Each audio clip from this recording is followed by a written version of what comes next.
My name is Sarah, and for those of you who don't know me, I am a stay-at-home mom to 4 beautiful girls, and I'm married to the love of my life. I am a fitness fanatic and an essential oil enthusiast. And today I wanted to talk to you about my very first half marathon. My very first half marathon was this past Saturday, and it was the White Salmon Backyard Half Marathon. For those of you who are not familiar with this marathon, it is a trail marathon. So not only was this challenging from the standpoint that it was my first half marathon, but also from the standpoint that the trail was very challenging.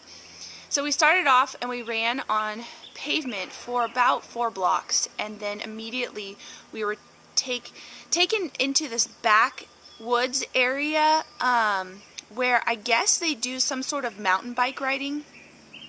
They really look like cow trails or goat trails, and along the trail you would constantly be finding cow patties. In certain parts of the trail it would be very heavily wooded areas and forested areas. We'd have to move blackberry bushes or other tree branches to get by. And sometimes the lane that we were traveling in was just as wide as 1 foot. Really, just 1 foot wide, so 1 foot in front of the other, not even side by side. And then other areas were logging trails, so we had big rocks that we were stepping on, and then there were areas where there was no trees. It was completely barren, like grass didn't even look like it wanted to grow, but again, very narrow trails and a lot of elevation changes. My goal for my first marathon was that I was going to walk all of the uphills and run all of the downhills and all of the flat areas. And I did really well, especially for my first marathon up until mile 9. And then my body said, I'm done. But it was an absolute blast, and I can't wait to do it again next year.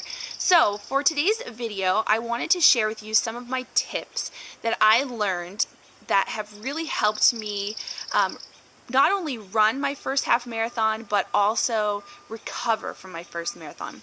So the first tip that I want to give you is that it is really important to carry water with you on long runs. There were 3 aid stations along the run, one at 2.5 miles, one at about 5 miles, and one at about 8 miles. And there were runners all along the path directing us where to go. So if I'd had something bad happen to me, I could have called one of them and then I could have been taken back. But what I did, my friend graciously bought me this pack, and I like it better than the shoulder packs because I carry a lot of tension in my neck and shoulder area, and I really didn't want to have that extra burden on me when I was running. And this waist belt worked out fantastic.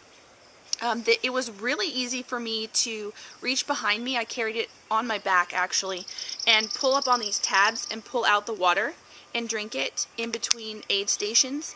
And this pouch that I have in my particular one came with a couple extra pockets in there, so I could put my Ningxia Nitro, which is going to be one of my tips, and my ID in there, and my cell phone fit perfectly, and it even had an outlet for my headphones.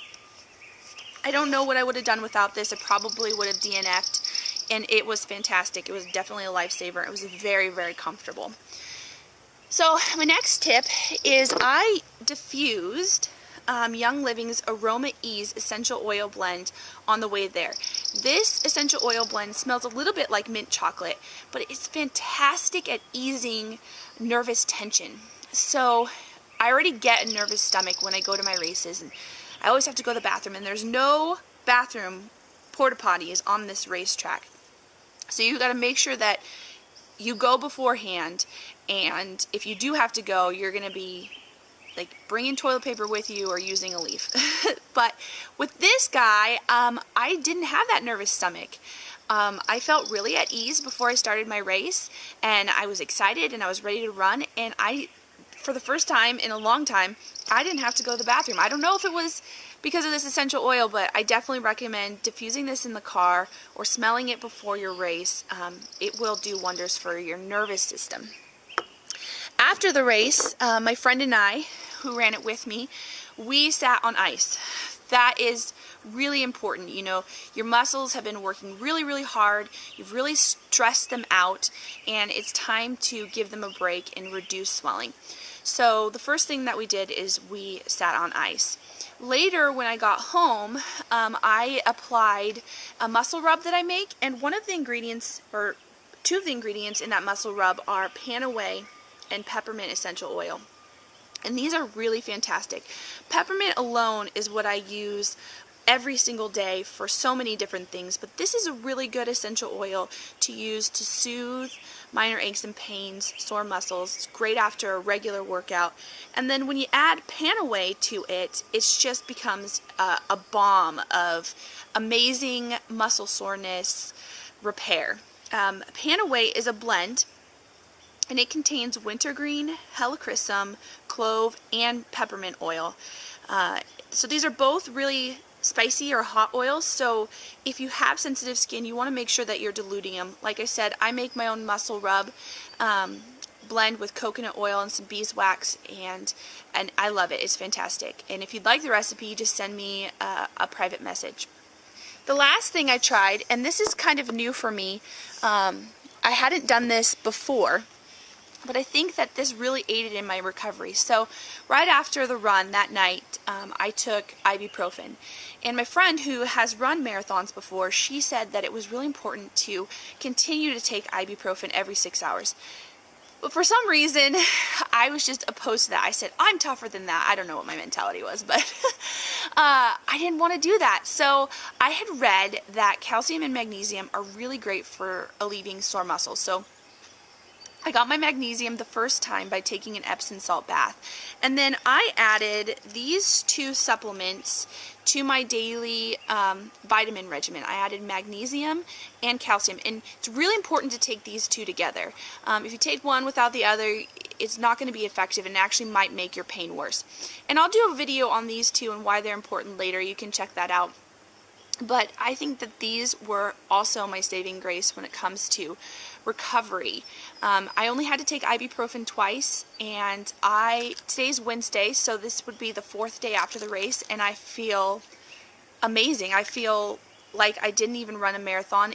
Monday I thought was going to be my worst day, and I only had a little bit of soreness in my calves, and the rest of my body was great. So all those things together, I think, really helped improve my body. And then one of the things that I took during the race was a supplement called Ningxia Nitro.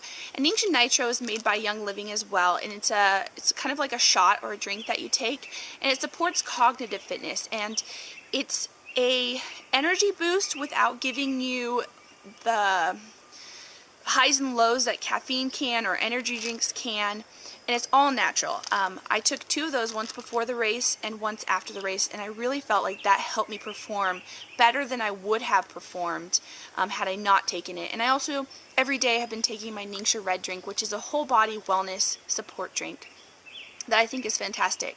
So I can't wait to run my next half marathon. I'm going to try to do one next month in July, and I hope that these tips have been real helpful for you. If you like what you saw, please be sure to subscribe, and I'll see you again soon.